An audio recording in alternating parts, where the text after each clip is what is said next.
అంటున్నాయి కోయిలాగలు కూడా. ముక్కు నేలకు రాశాకే రైలు రోకో చేయండి, ఎమ్మెల్సీ కవితకు ఈరవత్రి సూచన.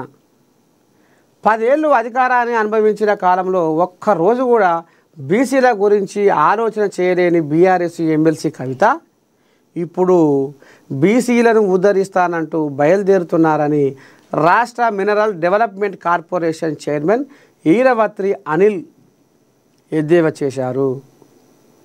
ముందు ఆమె ముక్కు నేలకు రాసి బీసీలకు బేషరతుగా క్షమాపణలు చెప్పిన తర్వాతే బీసీ బిల్లు కోసం రైలు రోకో చేయాలని ఆయన డిమాండ్ చేశారు. ఆదివారం గాంధీ భవన్లో విలేకరులతో మాట్లాడుతూ కవిత ఎంపీగా ఉన్నప్పుడే బీఆర్ఎస్ హయాంలోనే స్థానిక సంస్థల్లో బీసీల రిజర్వేషన్లు 34 నుంచి 23% తగ్గించారని, అప్పుడు కవిత చిత్తశుద్ధి ఏమైందని ప్రశ్నించారు. ఇది కూడా వాస్తవమే కదా. మరి ఇవాళ బీసీ అని బీసీల చుట్టూ బీసీల తోక పట్టుకొని తిరుగుతుంది కవితమ్మ. మరి 10 ఏళ్ల రాజ్యంలో కవితమ్మ ఏం చేసినట్టు?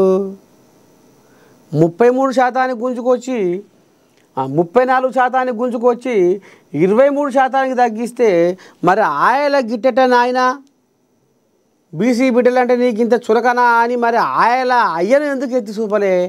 అయ్యతోని మరి ఎందుకు పంచాయతీ పెట్టుకోలే?